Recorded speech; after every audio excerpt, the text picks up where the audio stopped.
नहमदुहु व सल्ली अला रसूलिल करीम अम्मा बाद औज़ु बिल्लाहि मिनश शैतानिर रजीम बिस्मिल्लाहिर रहमानिर रहीम रब्बि इश्रह ली सदरी व यस्सिर ली अमरी वहलुल उक़दतम मिन लिसानी यफ़क़हू क़ौली सदक़ल्लाहुल अज़ीम।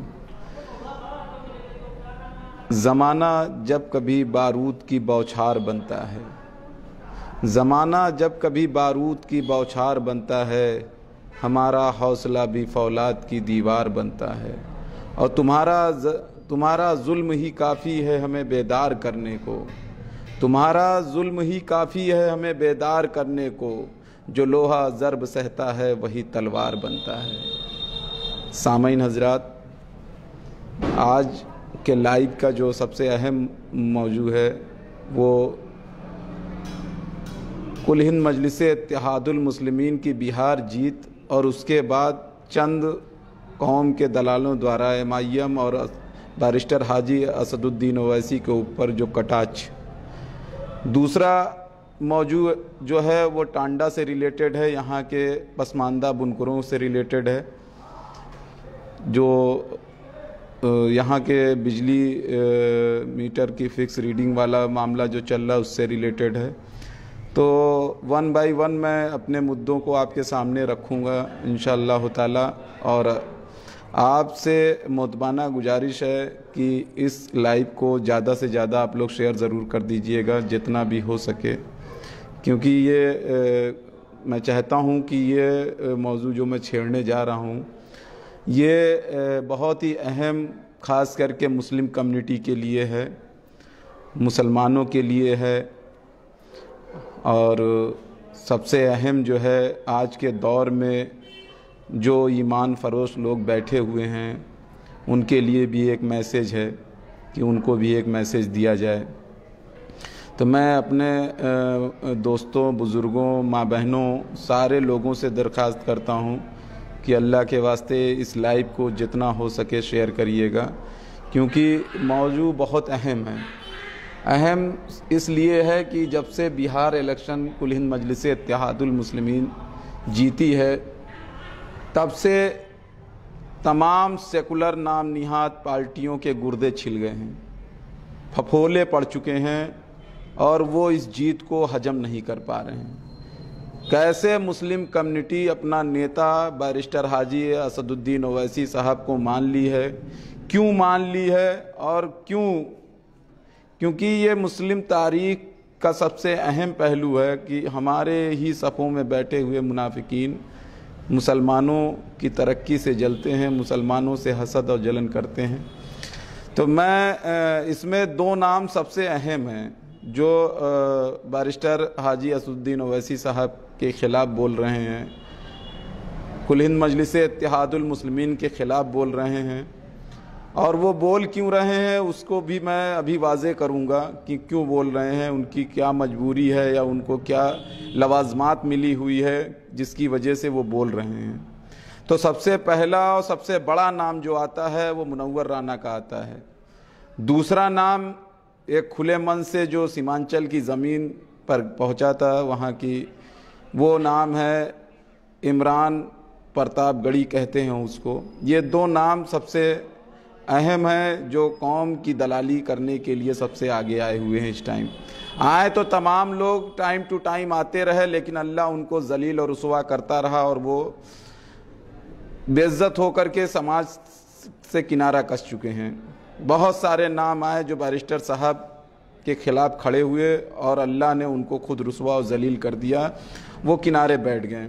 तो मैं इन दो नामों पे चर्चा करने से पहले सबसे पहले मुनव्वर राना का नाम इसलिए लेना चाहता हूँ। तमाम लोग, मैंने पोस्ट डाली, तमाम लोग कि अरे भाई मत लिखिए, आप बहुत हार्ड लैंग्वेज का इस्तेमाल कर रहे हैं, आप बड़े पदाधिकारी हैं, आपको ऐसी लैंग्वेज का इस्तेमाल नहीं करना चाहिए। दोस्तों, बुज़ुर्गों, मैंने इस्लाम की तारीख़ जहाँ तक मैंने पढ़ी है और जितना मैंने इस्लाम को समझा है और जितना मैं आलिमों के दरमियान बैठ करके इस्लाम को जानने की जद्दोजहद करता रहता हूँ और अल्हम्दुलिल्लाह मैं उतना फॉलो भी करने की कोशिश करता हूँ, क्योंकि इस्लाम को जान लेना ही अहम नहीं है, इस्लाम को समझ लेना ही अहम नहीं है। इस्लाम को जान करके, दीन इस्लाम को जान करके सबसे अहम है उस पर अमल करना, और उस अमल करने की जद्दोजहद होनी चाहिए। क्योंकि ये सारी चीज़ें मैंने अपनी तारीख़ों में पढ़ी है। ये शुरू इस्लाम से ले करके और ता क़यामत तक कायम भी रहेगी, इनसे हमको लड़ते ही रहना है। तो मैं सबसे पहले मुनव्वर राना का एक स्टेटमेंट बताता हूँ, जो उन्होंने एक ट्वीट किया था, और उन्होंने उस ट्वीट में लिखा था कि आज बिहार में सेकुलरिज्म हार गया और वैसे जीत गए। और मुसलमानों, तुमने आज ये बदल दिया कि कितने पैगंबर थे। मतलब इस तरीके से इस बेहूदगी भरे ट्वीट को पढ़ने के बाद उस शख्स को मैं बहुत ही अहमियत देता था उस दिन से पहले। फिर मैंने एक उनका ऑडियो सुना जिनमें उन्होंने हमारे सदर मोहतरम बैरिस्टर हाजी असदुद्दीन ओवैसी साहब को गाली दी, जो नाकाबिले बर्दाश्त थी। और मतलब उसको बर्दाश्त तो काफ़ी लोगों ने किया, लेकिन मुझसे बर्दाश्त नहीं। मैंने फेसबुक पे उनके ख़िलाफ़ लिखा, और इंशाअल्लाह ताला लिखता ही रहूँगा, क्योंकि मुझे किसी का डर नहीं है। तो मैं यही चाहता हूँ कि सबसे पहले मुनव्वर राना को, जब आप वो एक चीज़ बार बार कह रहे हैं, वो ये कह रहे हैं कि 15,000 करोड़ का मालिक उसके वहाँ CBI क्यों नहीं जाती, ED क्यों नहीं जाती। तो मैं मुनव्वर राना को इस लाइव के माध्यम से बताना चाहता हूँ कि मुनव्वर राना, अगर आपके अंदर इतना ही काबिलियत है, अगर आप काबिल वाकई में होते, आपकी बेटी कांग्रेस में है, ये सब जग जाहिर है। कांग्रेस में आप जो है उसको टिकट दिलवाए और उसको चुनाव, तो कांग्रेस की हार आपको हजम नहीं हो पा रही है, आपको बदहजमी हो चुकी है। आप जो है अपना इलाज करा लें, बेहतर है इलाज कराइए। और इस तरीके से इस उम्र में आप जो है अपनी बेटी की कमाई खाने के लिए इतना उतावले हुए जा रहे हैं, इतनी ज़बरदस्त उत्तेजना आपके अंदर। आप कितना काबिल हैं कि मतलब नबी की तालीम से हट करके आप किसी को गाली देंगे।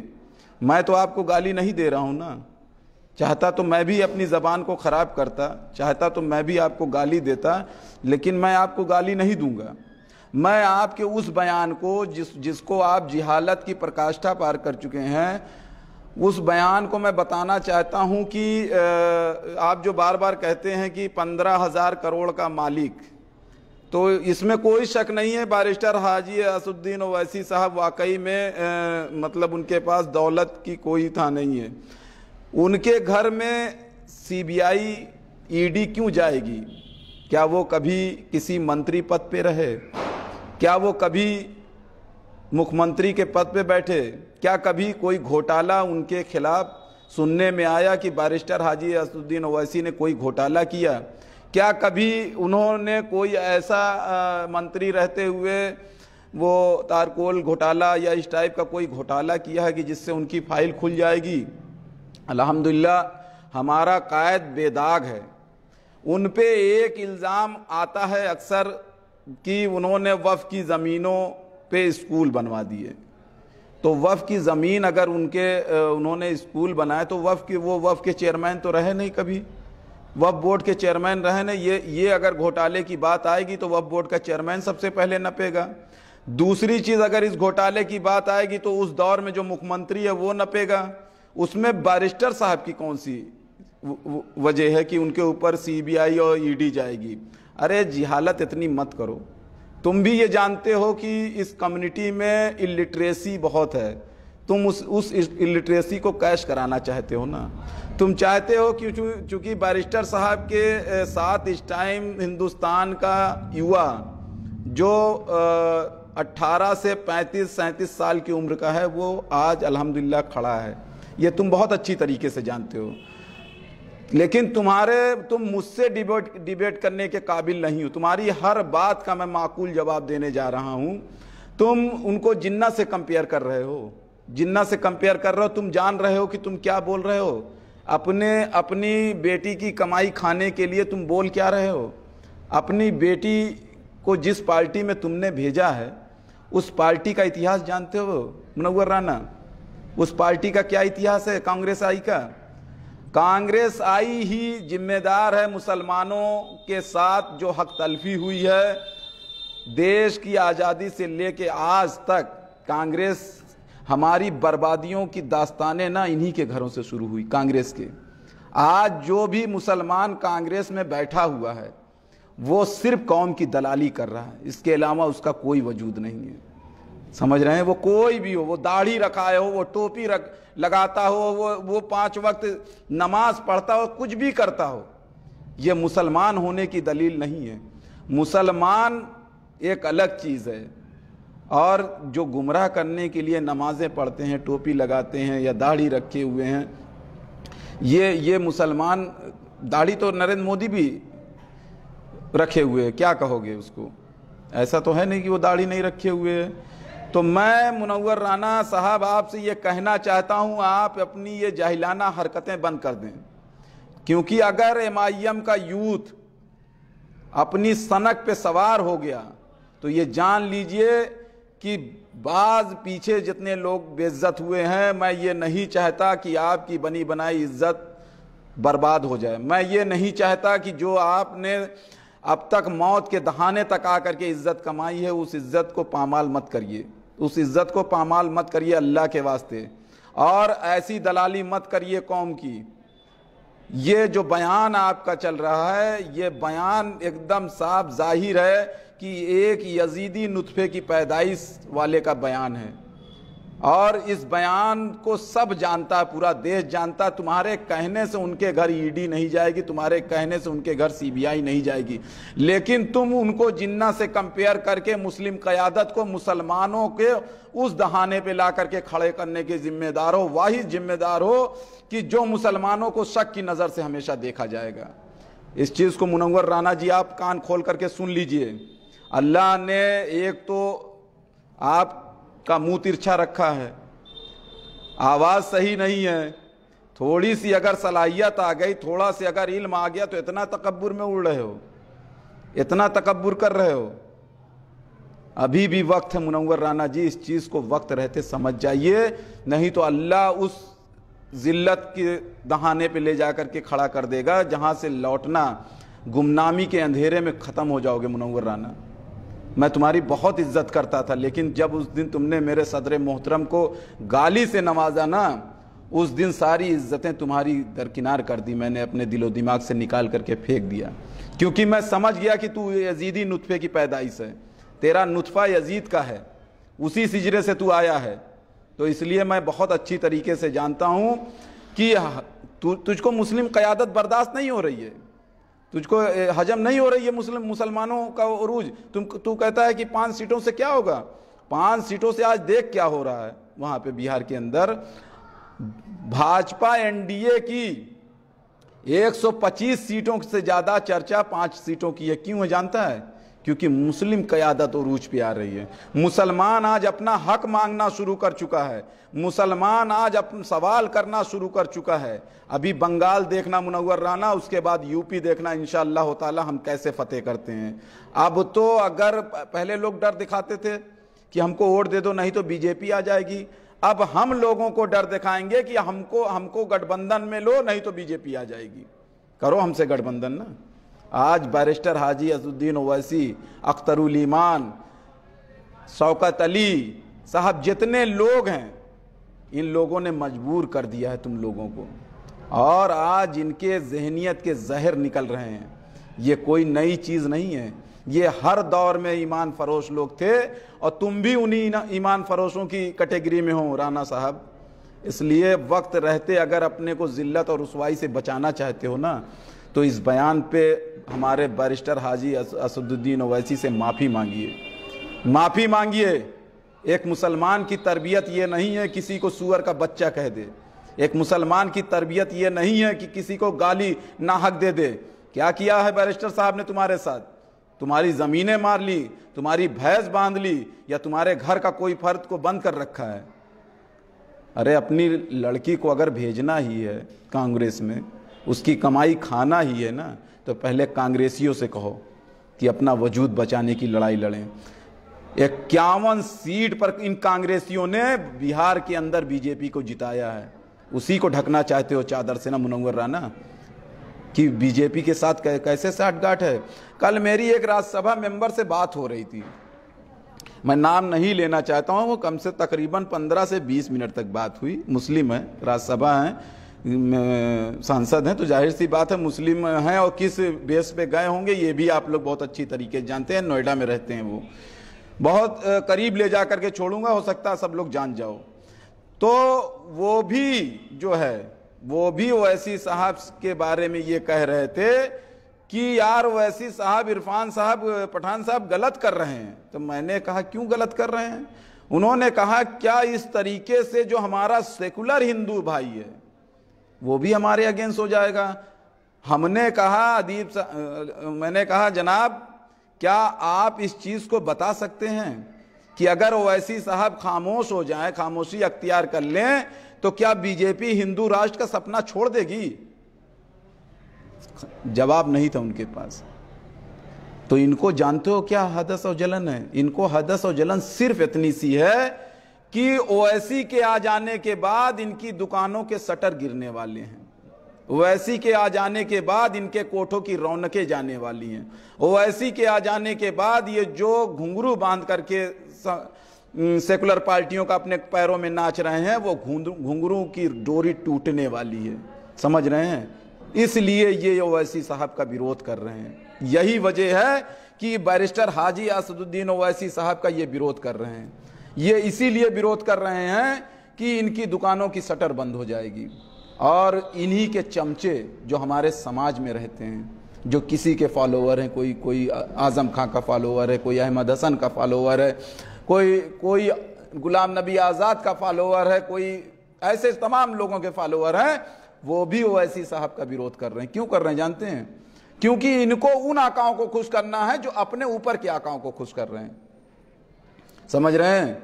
तो इस वजह से बैरिस्टर हाजी असदुद्दीन ओवैसी साहब का विरोध तमाम हमारी सफों में बैठे हुए वो मुनाफिक, वो कौम के दलाल कर रहे हैं, जिनको अपने आकाओं को खुश करना और उनके आकाओं को अपने ऊपर के आकाओं को खुश करना है, इसके अलावा कोई। और या तो वो विरोध कर रहे हैं जिनके अंदर इस्लाम के खिलाफ वो सोच भरी हुई है कि ये अपर कास्ट है, ये लोअर कास्ट है, ये कुजड़ा है, ये धोबी है, ये पठान है, ये सैयद है, ये मिल्की है, ये अंसारी है। इस जहनियत के लोग या तो विरोध कर रहे हैं। हमारे पास सारी चीजें, सारी रिपोर्ट हैं। हम तो ये भी जानते हैं कि इनकी सोच कितनी गिरी हुई सोच है। हम तो ये भी जानते हैं कि इनकी सोच नहीं, इनके अंदर, इनके खून के रगों में जो खून दौड़ रहा है ना, उस खून की जो असर है वो कहाँ तक इनको गिराएगा ये भी मालूम है। लेकिन हम तब भी लड़ रहे हैं, हम तब भी खड़े हैं, हम तब भी सीना अड़ाए पड़े हुए हैं, पीठ नहीं दिखा रहे हैं। अल्हम्दुलिल्लाह इसी टांडा की सरजमीन पे सैकड़ों ऐसे मामलात हुए होंगे। ये समाजवादी, ये जितने सेकुलर पार्टियों के लोग हैं खामोश रहे, लेकिन कुल हिंद मजलिस इत्तेहादुल मुस्लिमीन का कारकुन, कुल हिंद मजलिस इत्तेहादुल मुस्लिमीन का नुमाइंदा, आपका ये भाई, आपका ये बेटा, आपका ये दोस्त सीना अड़ा करके खड़ा रहा, बैक नहीं हुआ।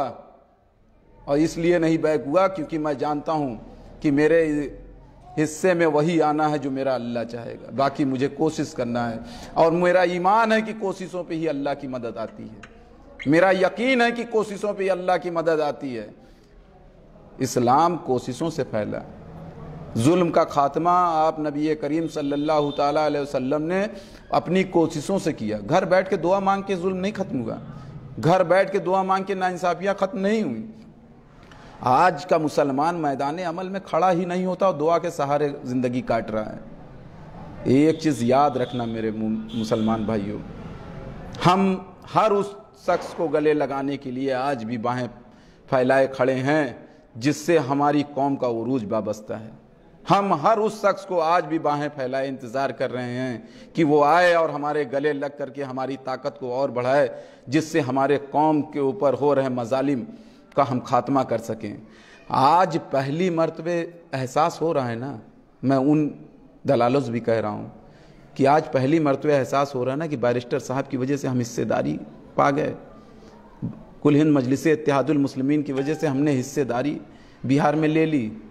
और अगर खुदा न खास्ता तेजस्वी यादव ने सरकार बनाई तो कुल हिंद मजलिस इत्तेहादुल मुस्लिमीन का उसमें भागीदारी होगी।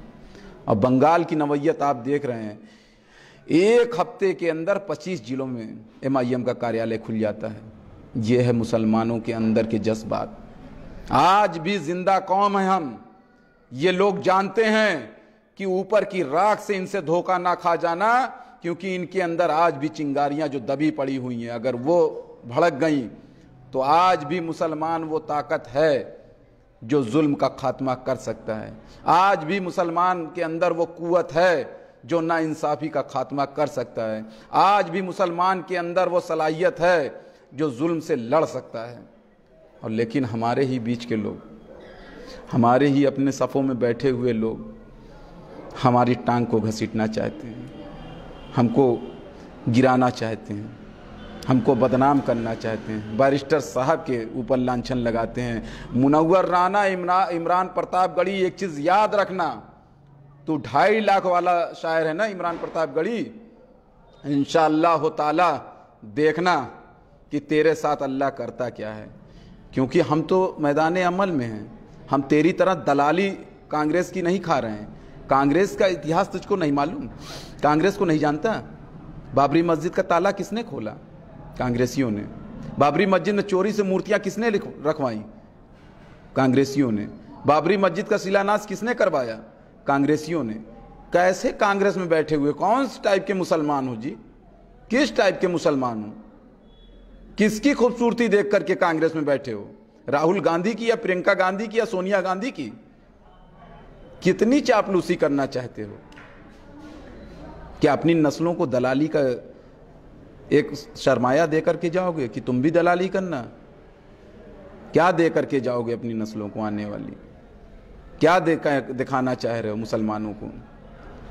बाबरी मस्जिद की शहादत के बाद से मुसलमान कब का तैयार है कि कांग्रेस के ताबूत में आखिरी कील ठोकने के लिए। अब आखिरी कील कांग्रेस के ताबूत में इंशाअल्लाह ताला बैरिस्टर हाजी असदुद्दीन ओवैसी और कुल हिंद मजलिस इत्तेहादुल मुस्लिमीन ठोकेगी। समझ रहे हो? मुसलमानों, जिस दिन हम अपने अहकाम, अल्लाह के बताए हुए अहकाम पे आ गए ना, खड़े हो गए ना, उस दिन सब फना हो जाएंगे। ना मोदी दिखाई देगा, ना योगी दिखाई देगा, ना कांग्रेस जैसी जालिम हुकूमत दिखाई देगी, और ना बीजेपी जैसा जुल्म करने वाला दिखाई देगा। समझ रहे हो? क्योंकि मुसलमान होना, मुसलमान जानते हो, मुसलमान भटके को रास्ता दिखाने वाले का नाम है, मुसलमान भूखे को खाना खिलाने वाले का नाम है, मुसलमान जुल्म के खिलाफ आवाज़ बुलंद करने वाले का नाम है, मुसलमान जुल्म का खात्मा करने वाले का नाम है, मुसलमान बेकपड़े वालों को कपड़ा पहनाने वाले का नाम है, मुसलमान हक और हुकूक को देने वाले का नाम है। कहाँ हो मेरे भाइयों? क्या क्या जानते हो इस्लाम के बारे में? कुछ जानकारी है? इस्लाम दीन जो है हमारा ना, बहुत खूबसूरत मज़हब है, लेकिन फॉलो करो तब, मानो तब। आप जो है, हमारे ही कम्युनिटी का एक नौजवान इसी टांडा की सरजमीन पे मैं बता दूं, यही 12 रबीउल का जब जुलूस निकलता है, लोग नारा लगाते हैं कि सरकार का दामन नहीं छोड़ेंगे। बड़ा अफसोस होता है उस टाइम, बहुत सारी तरफ सोच जाती है, बहुत कुछ देखता हूँ। हमारी ही कौम के लोग, हमारे ही मुसलमान भाई, इसी टांडा की सरजमीन, हिंदुस्तान छोड़ दीजिए, दुनिया छोड़ दीजिए, तमाम चीज़ें, इसी टांडा की सरजमीन से हमारी ही कौम का एक नौजवान लड़का एक सुबह से ले करके रात सोने तक हजारों सुन्नतों का जनाजा निकाल देता है, और उसके बाद कहते हो सरकार का दामन नहीं छोड़ेंगे। बड़ा अफसोस होता है। अरे मेरे भाइयों, पकड़ा ही कहाँ हमने? पकड़ा ही कहाँ है? पहले पकड़िए तो, सुन्नतों पे अमल तो करिए। हम सुन्नतों पे अमल नहीं करते। मोबाइल का जो इन्वेंशन हुआ, जो इजाद हुआ, वो जानते हैं उसका मकसद क्या था? मोबाइल जिससे मैं लाइव आ रहा हूँ, इसका मकसद क्या था? इसका मकसद था सिर्फ कॉल करना। कॉल करना, फ़ोन आया, फ़ोन रिसीव किया, हाय हेलो किया, हाल चाल पूछा, रख दिया। उसके बाद इसमें SMS ऐड किया गया, एक SMS ऐड किया गया कि इससे SMS भी आ जा सकते थे। उसके बाद इसमें तमाम फीचर्स ऐड करते चले गए। और जब एक मोबाइल हम खोलते हैं ना, जब एक मोबाइल खोलते हैं उसमें तमाम फीचर्स के अंदर फीचर्स के अंदर फीचर्स के अंदर फीचर्स चले जाते हैं, लेकिन जैसे कॉल आती है, जैसे कोई उस पर नंबर डायल करता है, वो सारे फीचर्स हिडन हो जाते हैं और वो कॉल आ जाती है ऊपर, सबसे ऊपर शो करने लगती। जानते हैं क्यों? जानते हैं आप ये क्यों ऐसा मोबाइल करता है? क्योंकि मोबाइल अपना वजूद नहीं भूला, उसका मेन काम वो नहीं भूला, उसका मेन मकसद मोबाइल आज तक नहीं भूला। लेकिन मुसलमानों का मेन मकसद मुसलमान भूल चुका है। जो मुसलमानों का मेन मकसद था वो मुसलमान भूल गया। मुसलमानों को अल्लाह ने पैदा किया इबादत के लिए। उसके बाद तमाम लाइबिलिटीज, तमाम चीज़ें आती गई, और जब अजान होती है, जब हय्या अलल सलाह हय्या अलल फलाह की सदा बुलंद होती है, तो वो फीचर्स खोले बैठा रहता है, वो मस्जिद की तरफ नहीं जाता। हम पे रहमत आएगी, हम पे अल्लाह की नुसरत आएगी मेरे भाइयों, हम पे आएगी। बताइएगा मैं गलत बोल रहा हूँ? हमारा जो मेन मकसद से हमारा वजूद अल्लाह ने इस कौम को, इस उम्मत को, इस हमको लाया दुनिया में, वो मकसद ही हम भूल गए। मोबाइल अपना मकसद नहीं भूला। ये मोबाइल कितने फीचर्स आप खोल डालिए, लेकिन जैसे ही कॉल आएगी वो सबसे ऊपर कॉल कर देगा, कॉल शो होने लगेगी। मेरे भाइयों, इस चीज़ को समझिए, इस चीज़ को वक्त रहते समझिए। नमाज को तर्क मत करिए, नमाज पढ़िए। मुझसे भी नमाजें छूटती हैं, ऐसा नहीं कि मैं एकदम पाबंदी से हर वक्त की नमाज पढ़ पाता हूँ, मसरूफियत भी रहे, लेकिन जितनी वक्त भी नमाज मिले नमाज पढ़िए। नमाज बुराइयों से रोकती है। पूछोगे कैसे रोकती है? आप पढ़ करके शुरू करिए, देखिए इंशाअल्लाह ताला रोकेगी, रोकेगी, आपको याद दिलाएगी कि अभी गुनाह मत करो, अभी असर का टाइम है। असर से मगरिब में गुनाह करने की सोचोगे, गलत काम करने की, तो नमाज याद दिलाएगी कि अभी रुको, अभी जो है मगरिब का टाइम है। तमाम चीज़ें नबी करीम सल्लल्लाहु ताला अलैहि वसल्लम ने जो कही वो पत्थर की लकीर है, वो मिट नहीं सकती। आप समझिए मेरा मकसद कितना मुकद्दस है इस कौम को जगाने के लिए, टांडा की आवाम को जगाने के लिए, ये मेरा अल्लाह जानता है। मेरा मकसद सियासत नहीं है, मेरा मकसद कतई सियासत नहीं है कि मैं सियासत करूं। सियासत मेरी मजबूरी है, और वो भी क्या मजबूरी है, जब मैं अपनी कौम की पसमानदगी देखता हूं तब मजबूरी बन जाती है। जब अपने कौम पे होता जुल्म देखता हूं तब मजबूरी बनती है। जब अपने कौम के लोगों को मॉब लिंचिंग में मारा जाना देखता हूं तब मजबूरी बन जाती है सियासत करने की। और सियासत में हिस्सेदारी बहुत ज़रूरी है, क्योंकि दुनिया में एक वाहिद ऐसी ताकत है जिसके थ्रू हम अपनी कौम को इंसाफ दिला सकते हैं। एक वाहिद ऐसी ताकत है जिसके थ्रू हम जुल्म का खात्मा कर सकते हैं। एक वाहिद ऐसी ताकत है जिसके थ्रू, जिसके ज़रिए हम मजलूमों की मदद कर सकते हैं। और आज जहनी गुलाम लोग, जो समाजवादी, जो बसपा, जो RLD, जो JDU, जो कांग्रेस में बैठे हैं ना, वो यही चाहते हैं, क्योंकि उनको लवाजमात मिल रही है। वो कतई नहीं चाहेंगे ये कौम सही रास्ते पे आ जाए। उनका फ़ायदा तो तभी है ना जब हम भटके, जब तक हम भटके रहें। उनका फ़ायदा तो तभी है ना कि हम भटक करके इधर उधर लालच में पढ़ करके वोट देते रहें, खौफ में पढ़ करके वोट देते रहें। अभी तक 72 सालों से हमको खौफ ज़दा करके वोट ली गई, और हमारे आलिमों ने भी हमको नहीं बताया। एक अफसोस होता है कि अल्लाह ने जिनको इल्म दिया उन्होंने भी हमको नहीं सही रास्ते पे, उन्होंने कभी नहीं कहा, हमसे कभी नहीं बताया कि ऐ मुसलमानों सिर्फ अल्लाह से डरो, ऐ मुसलमानों अल्लाह से खौफ खाओ, अल्लाह की रज़ा के लिए सब करो। कभी नहीं बताया। अगर ये बताए होते ना तो ना हम कांग्रेस से डरते, ना हम समाजवादी से डरते, ना हम बसपा से डरते, ना हम BJP से डरते। हम किसी से नहीं डरते, किसी से भी नहीं डरते। और जब हम अल्लाह से नहीं डरेंगे ना तो हमको कांग्रेस से, BJP से, RSS से, बजरंग दल से, शिवसेना से, तमाम तर पार्टियों से, दुनिया के ज़र्रे ज़र्रे से खौफ खाएंगे। और जो फेसबुक पे लिखते हो ना आप लोग बैठ करके, उनकी औकात एक हवलदार की वर्दी से बात करने की है। जो मजलिस के खिलाफ तनकीद करते हो, जो इरफान पठान के खिलाफ लिखते हो, जो भी लिखते हो, जिसके भी खिलाफ लिखते हो, हक और सच बोलने वाले के, उनकी औकात मैं जानता हूं। उनकी औकात, एक हवलदार तो छोड़ दो, उसकी वर्दी को देख करके खौफ खाते हो तुम। तुम्हारी इतनी हैसियत नहीं कि तुम उससे बात कर सको, तुम्हारी इतनी औकात नहीं कि तुम एक हवलदार से आंख में आंख डाल करके बात कर सकते हो। और कुल हिंद मजलिस इत्तेहादुल मुस्लिमीन जो है ना, वो आंख में आंख और हलक में हाथ डाल करके बात करती है। टांडा की सरजमीन पे सैकड़ों ऐसे मंजर गुजरे हैं जिसमें कुल हिंद मजलिस इत्तेहादुल मुस्लिमीन ने झुकने का नाम नहीं लिया। अब क्यों नहीं झुकने का नाम लिया? क्योंकि अगर कुल हिंद मजलिस इत्तेहादुल मुस्लिमीन की नुमाइंदगी झुक जाती तो ऑलरेडी इस शहर के अंदर लोग टहल तो रहे हैं, लोग घूम तो रहे हैं, लोग चाय खानों पे कह तो लगा रहे हैं, लेकिन उनका शुमार जो है मुर्दों से बदतर जिंदगी है। बोलना शुरू करिए मेरे भाइयों, वक्त रहते बोलिए। ऐसा ना हो कि आने वाली नस्लें हमारी गूंगी पैदा होना शुरू हो जाए। हक और सच का साथ, इसमें कौन सा डर? अखिलेश यादव का डर है? किसका डर है? नरेंद्र मोदी का डर है? योगी का डर है? किसका डर है आप लोगों को?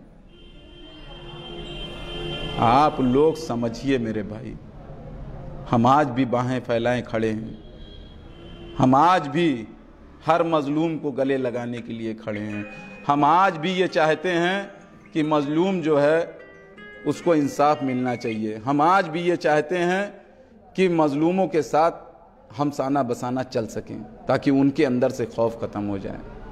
मेरे भाइयों, मेरे बुज़ुर्गों, मेरे दोस्तों, मेरी माँ और बहनों, हर लोग ये जान लें कि कुल हिंद मजलिस इत्तेहादुल मुस्लिमीन, टांडा की सरजमीन, कुल हिंद मजलिस इत्तेहादुल मुस्लिमीन सिर्फ कौम का उरूज चाहती है और जुल्म का खात्मा चाहती है। इसके अलावा इसका कोई मकसद नहीं है। मैंने कहा नहीं कि सियासत मेरी मजबूरी तब बनता है जब मैं जुल्म देखता हूँ। कौम पे होने वाले जुल्म को देख करके सियासत में आया, क्योंकि मैं जानता था कि यही एक सीढ़ी है जहाँ से मैं अपनी कौम की खुल करके मदद कर सकता हूँ। समाजवादी में जा करके मैं कौम की मदद नहीं कर पाऊँगा, बसपा में जा करके मैं कौम की मदद नहीं कर पाऊँगा, कांग्रेस की चापलूसी और कांग्रेस में जाने का तो सवाल ही नहीं, क्योंकि वही हमारी बाबरी मस्जिद की शहादत की वाहिद वजह है, राजीव गांधी। और रही बात कि मैंने कुल हिंद मजलिस इत्तेहादुल मुस्लिमीन का परचम इसीलिए पकड़ा ना कि एक वाहिद जमात है जिसमें मैं अपने कौम के हक हुकूक को बढ़ चढ़ करके आवाज़ बुलंद कर सकता हूँ। तो इसलिए मैं आप लोगों से कहूँगा कि मुनव्वर राना जैसे, इमरान प्रतापगढ़ी जैसे कौम के दलालों से होशियार रहिएगा। जिसकी औकात 1 रुपये की नहीं थी, वो वहाँ हेलीकॉप्टर से चल रहा था बिहार में। जिसकी औकात, मुनव्वर राना अपने को हाईलाइट करना चाहता है, समझ रहे हो, वो ऐसी बनना चाहते हैं। असल में होता क्या है कि अगर छोटा आदमी जिसकी एक सीमित लिमिटेड आइडेंटिफिकेशन हो, पहचान हो, वो जब बड़ी आइडेंटिफिकेशन से टकराएगा तो वो सोचता है कि मेरी भी पहचान उतनी बड़ी हो जाएगी। लेकिन नहीं, गलतफहमी में हो मुनव्वर राना, एक चीज़ याद रख लेना, गलतफहमी में हो। मेरे सदर बैरिस्टर हाजी असदुद्दीन ओवैसी साहब के खिलाफ जो भी गया ना, अल्लाह ने उसको खुद रुसवा जलील कर दिया। इतिहास उठा करके देख लो, कहाँ पड़े हो चक्कर में, कोई नहीं है टक्कर में। इस चीज़ को हमेशा याद रखिएगा मेरे भाइयों। इस पैगाम को इसलिए शेयर करिएगा कि ये पैगाम जो है ना मुनव्वर राना के कानों तक पहुँचे कि कुल हिंद मजलिस इत्तेहादुल मुस्लिमीन में ऐसे लोग बैठे हैं, तुम्हारा 15 करोड़ और जिन्ना, तेरी औकात नहीं है कि मुझसे बैठ करके तू डिबेट कर ले। तेरी औकात नहीं है मुनव्वर राना। कितना काबिल है, कितनी सलाहियत है, सब मालूम है। 2 घूंट बगैर उतारे तो नींद आती नहीं तुझको, बगैर 2 घूंट उतारे तू सो जाए, तू कौम को बताएगा। और ये कौम अब जग रही है अल्हम्दुलिल्लाह।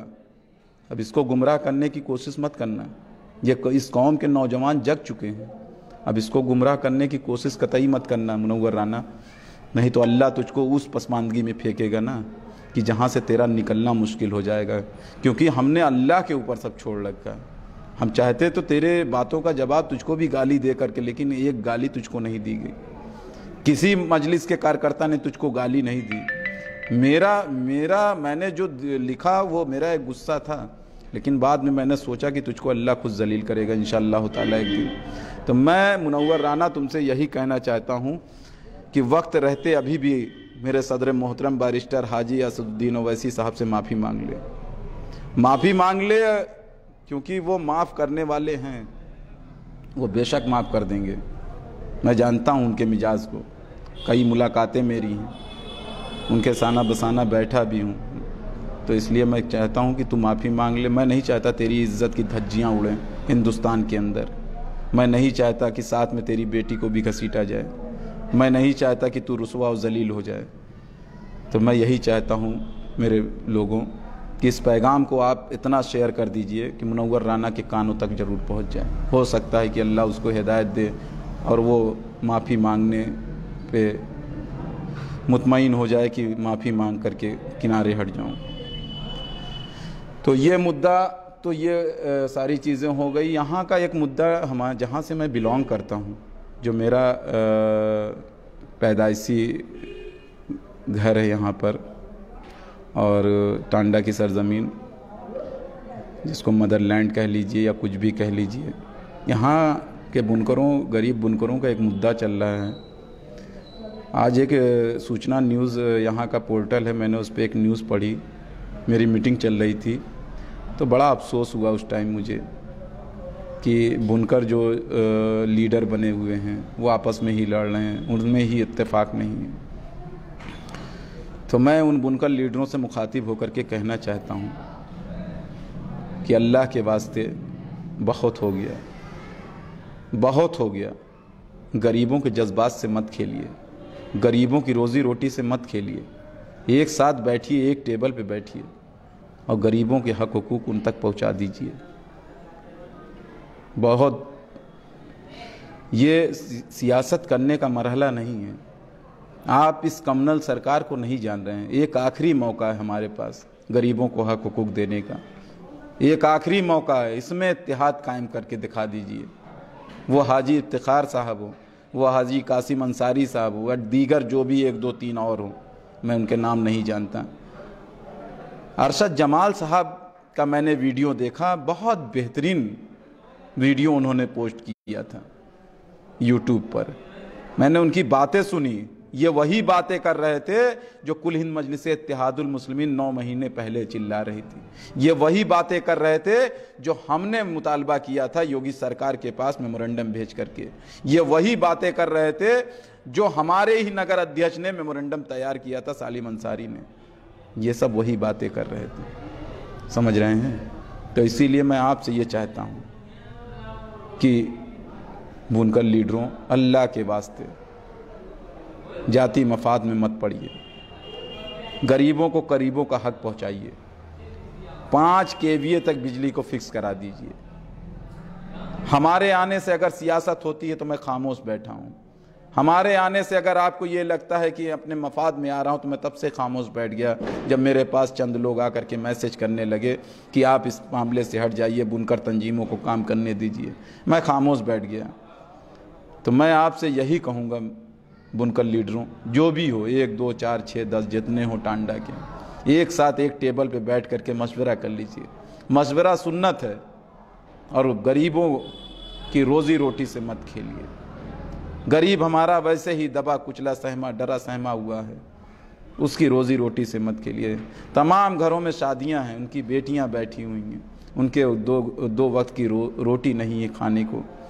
आप देखिए, दवा का पैसा, तमाम चीज़ें, ज़रूरत की चीज़ें होती हैं जो हफ्ते में 2 4 दिन में होती हैं। अल्लाह के वास्ते इस मौके को मत गवाइए। सारे बुनकर लीडरों को मेरा एक पैगाम है उत्तर प्रदेश के, कि योगी सरकार के सामने पेश होने से पहले सारे लोग इत्तेहाद के साथ लखनऊ के अंदर एक टेबल पर ज़रूर बैठिएगा, और अपने पैगाम को जो यहाँ से अपना प्रपोज़ल ले जा रहा है, उसमें से जो बेहतर प्रपोज़ल होगा सब उस पर मुत्तफिक होकर के योगी के सामने रखिएगा। क्योंकि जब इत्तेहाद के साथ आप रखेंगे, जब एकजुटता के साथ आप रखेंगे ना मेरे भाई, तो उसको मजबूर होना पड़ेगा उस प्रपोजल पे, और नहीं तो वो बहाना करके अपने मनमाफिक कानून बना करके गरीब बुनकरों का इस्तेसाल कर देगा। हमको गरीबों को बचाना है, हमको गरीबों की मदद करना है, हमको बेसहारों की मदद करना है, हमको अपना नहीं देखना है मेरे भाई। मैं हाथ जोड़ करके आपसे ये दरख्वास्त करता हूँ कि अल्लाह के वास्ते गरीबों के लिए खड़े हुए, अपने जाती मफाद को किनारे रख लीजिए। अगर हाजी इफ्तिखार का प्रपोज़ल अच्छा है तो उस पर बात करिए, अगर किसी और का प्रपोज़ल अच्छा है तो उस पर बात करिए। जो बात हम लोग 9 महीना पहले प्रपोज़ल में भेजे थे वही जो है अरशद जमाल साहब बोल रहे हैं। उनको आप जो भी कह लीजिए, तमाम लोग मैं सुनता हूँ कि उनको भी गाली देते हैं कि वो एजेंट है सरकार के, तमाम चीज़ें कहते हैं।